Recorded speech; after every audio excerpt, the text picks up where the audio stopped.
Ya Rabbi ya Allah Moti adib sama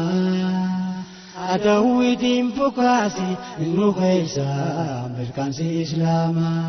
Kareyidin Islam Ayotan bekama Kadin iradal Mufti fi ulama Nufile khayate Masjida unduma Kanu salat ciptaan isi ya imama Masjida kambane liftani zalima Isim boda jira Hawasni muslima Wallahi billahi Jin Islam makara Abuma amperehu Wanuma ismira Shakam baradera din Islam barsiisu Majlisa gadaabe toohida barsiisu Harkaana Islama irra nama tiisu Karaa gaarii malee hamtu naman gorsu Harra isa dhufe milli mataa gorsu Utubaan dinjabaadha Abban fedhen jiisu Ya Rabbi ya Allah Moti adib sama Adawidin bukasi Nukaisa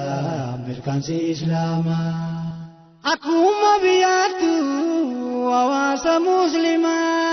Bakuma jirtani Kunusa imama Muazzil allabe Kairi dabnu yama Ajri guddaa qaba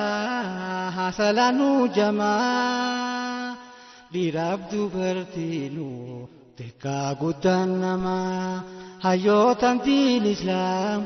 eeggachuun dirqama Wallahi billahi diin Islaam makaarraa Abbumaan fedheehu waanuma isu irraa Kareyyi diin Islaam burqaa garooma Beekaa hedduu qabna sheekootii alimaa Doktora maastereet qabna kumaatama Warra ilmii kanneef mootiin ardiisamaa Kan sagaleen isaanii mi'ooytu kadeema Isaan qabna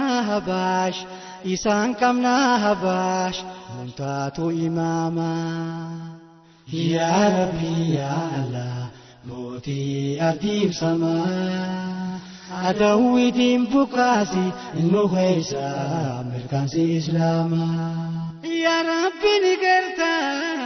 Moti dura boda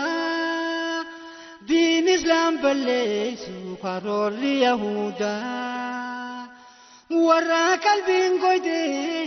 Human beeyne duuda Maqaa balleessiti ulama gurguddaa Tanaaf mu'minni hirrabne yaada